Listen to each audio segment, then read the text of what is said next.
I got a damn contract violation, man. Welcome back, Dasher. I'm the Dashing Trader, and on this channel, we aim to help you maximize using gig apps like Doordash, UberEats, Instacart, and the rest. And today, we got a very important topic to talk about: contract violations. Man, I got a damn contract violation, man. Look at this crap, man. I can't believe I did this. It's a late arrival to restaurant. What?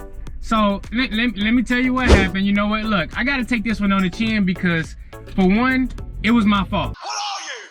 An idiot sandwich. 100% my fault, so I'm not finna dispute it. I'm not finna say, you know, oh, why they do this, oh, Doordash sucks. It was my fault. So, I'm gonna tell you what happened. So, I ended up checking in at a restaurant. I had a Royal Palace pickup, right? I was already on my way to deliver an Uber, and I accepted the Royal Palace pickup on Doordash. That's my first mistake.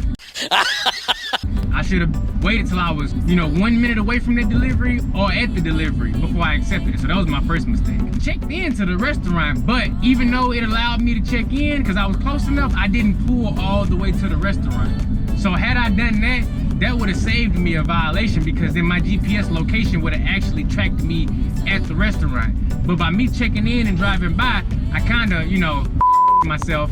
And now I gotta sit here with this contract violation because it thinks that I was 18 minutes late to the store, but I wasn't. I had the order.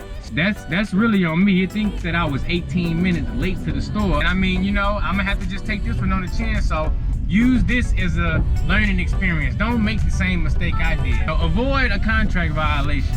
Avoid dispute it or do 100 deliveries to get it fall off. I made a mistake. Should not have even accepted the order, for one. And for two, if I did accept it, I should have just pulled on over there. Make sure that the DoorDash GPS can see that I'm actually at the location, because a lot of people don't know, if you get close to the restaurant, it'll let you check in. Till you get about 10, 15, 20 steps away from that restaurant, you still actually aren't checked in on the DoorDash service side. So that's a way for them to know if you're really there or not.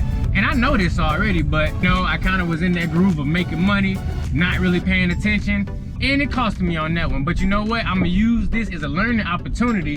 There's somebody out there that maybe this ain't happened to you yet, and maybe you can avoid a contract violation and avoid all this headache and nonsense that I'm currently having to go through. And honestly, it's not a real big deal. I gotta do 100 deliveries and then it's gonna fall off. No biggie. It's not hindering my ability to make money by any means. Just a little quick tip for, some new drivers. Maybe it'll help someone from making the same mistake I did.